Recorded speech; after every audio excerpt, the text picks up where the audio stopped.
تو روزے میں روایت کے اعتبار سے اقسام ہیں روزے داروں کی. میں نے کل بیان کیا کہ 4 قسم کے انسان ہو جن کا روزہ قبول نہیں ہوتا. اور آج 2 روایت سے آپ کی خدمت میں. ایک روایت روزے داروں کی اقسام کے بارے. امام فرماتے روزے 3 قسم کے ہیں. صیام القلب افضل من صیام اللسان وصیام اللسان افضل من صیام البطن. ارشاد فرماتے ہیں مولا کہ قلب کا روزہ زبان کے روزے سے زیادہ افضل ہے اور زبان کا روزہ پیٹ کے روزے سے زیادہ افضل ہے. اب غور کیجئے کہ پیٹ کا روزہ کیا ہے کہ کوئی غذا اندر جانے نہ پائے. زبان کا روزہ کیا ہے کہ کوئی غلط بات زبان پر آنے نہ پائے. اور دل کا روزہ کیا ہے کہ غیر خدا کے سوا کسی کا خیال آنے نہ پائے. اس سے زیادہ مختصر تو کرنا بڑا مشکل تھا. تو پیٹ کا روزہ بڑا آسان ہے. اب چاہے انسان کسی طرح اس کی تعریف کر لے مگر امام کے الفاظ کہ سب سے افضل روزہ. ایک اور روایت میں مولائے کائنات علی ابن ابی طالب ارشاد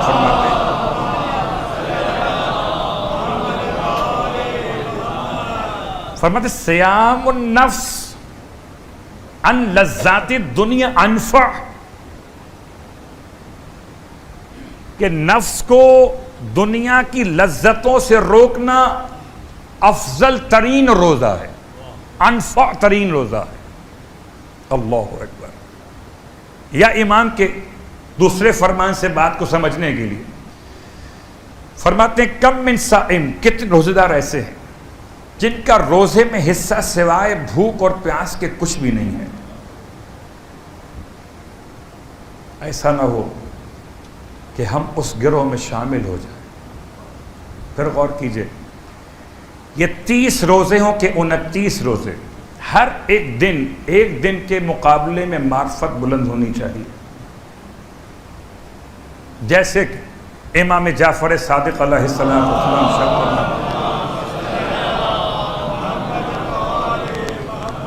جب راوی نے پوچھا مولا سے مولا یہ نمازیں سب ایک طرح کی کیوں ہیں؟ روزانہ ایک جیسی نمازیں پڑھتے ہیں, فجر 2 رکعت, ظہر 4, عصر 4, مغرب 3, عشاء 4, کچھ چینج نہیں آتا. تو یکسانیت سی ہو جاتی ہے, ڈیلی ایک جیسی نماز پڑھ رہے. امام نے ارشاد فرمایا تم سمجھتے ہو کہ یہ ایک جیسی نماز ہے؟ کبھی غور تو کرو سیڑھیوں کی بناوٹ پر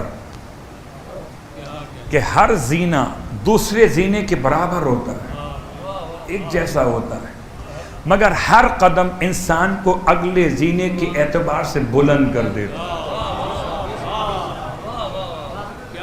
تو یہ 5 نمازیں اصلاً 5 زینے ہیں ترقی روح کے لیے.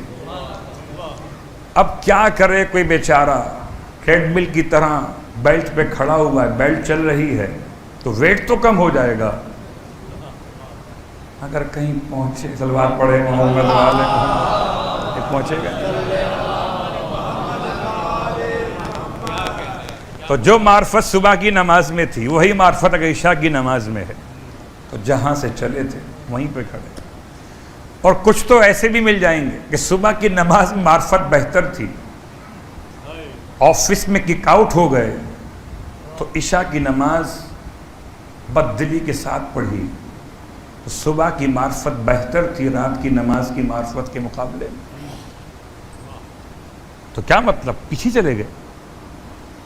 ایسے یہ روزے. اور آخری بات روزے کے حوالے سے پھر تفسیر پر آتے ہیں. عجیب روایت ہے, فرماتے ہیں امام جعفر صادق علیہ السلام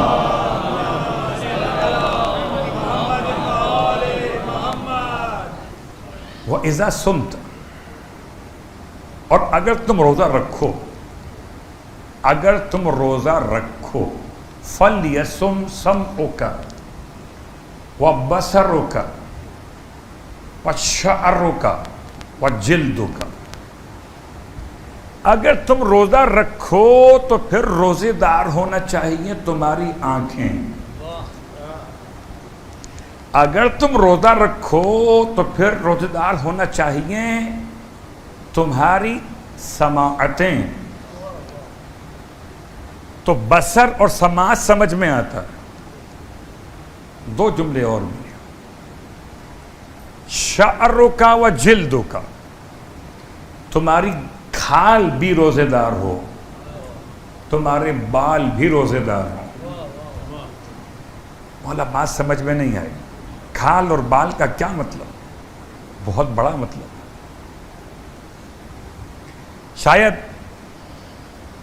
جتنی وضاحت کرنا چاہیں علماء کے بیان کے ساتھ ہم آگے بڑھ سکتے، بس اتنی بات کافی کہ آج کے دور میں ہمارے گناہوں میں ہماری کھال اور بال کا کتنا دخل ہے۔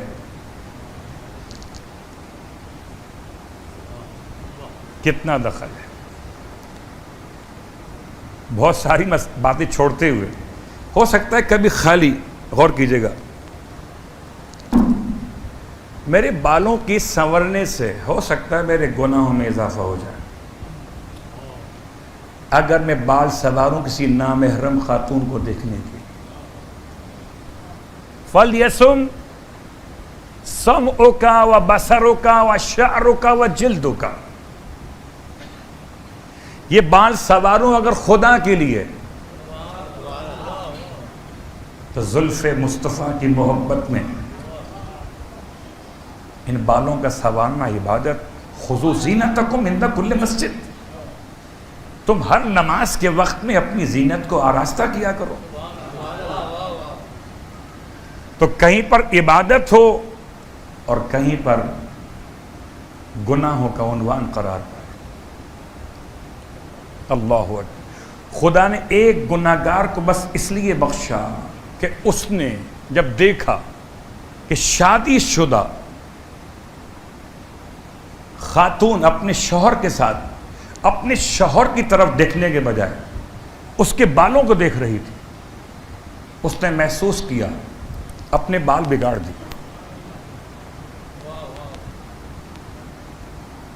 کہتے ہیں اسی ایک عمل کی برکت سے خدا نے اسے دین کا راستہ عطا کر دیا۔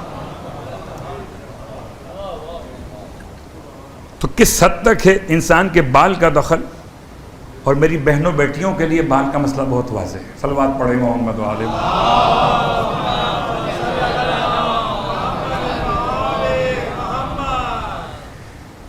اور آخری بات، جلدوں کا، انسان کی جلد، انسان کی خوبصورتی روزے کی حالت میں سب اللہ کے لیے